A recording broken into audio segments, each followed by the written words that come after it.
So step 2 is came to believe that God, through Christ, can restore us to sanity. Sanity meaning that we are restored to the knowledge that we are perfectly imperfect. I am an imperfect human being.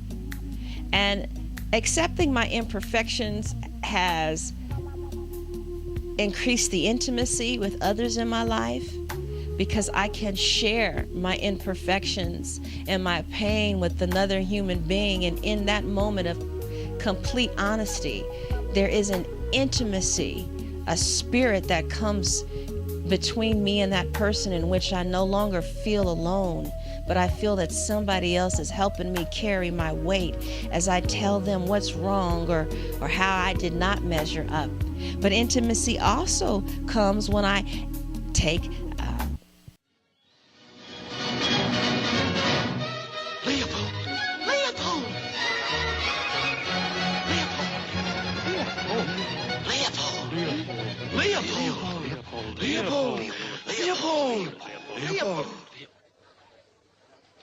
Leopold.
Package for Bugs Bunny.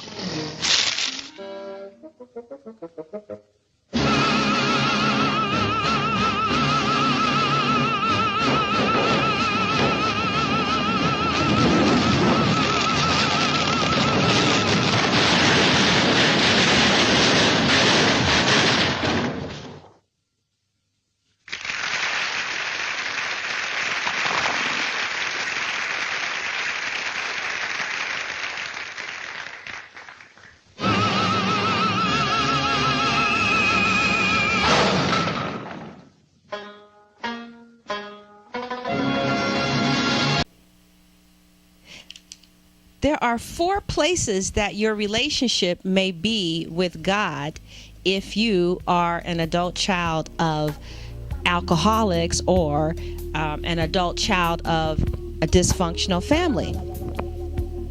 Now listen to this. It says, a person's first experience with a higher power in this culture is his or her experience with dad, sometimes mom, but mainly dad. And the way dad treated you become at some level how you think God is going to treat you.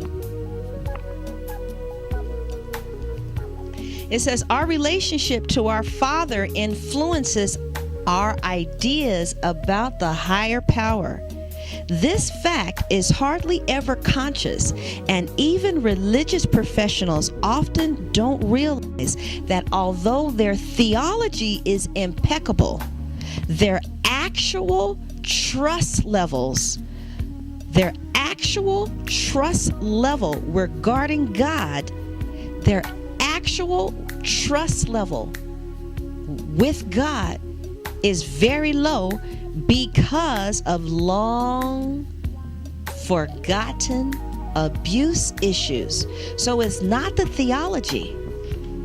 It's not that you or I am a bad person. It's not that you have to do it better or come up right.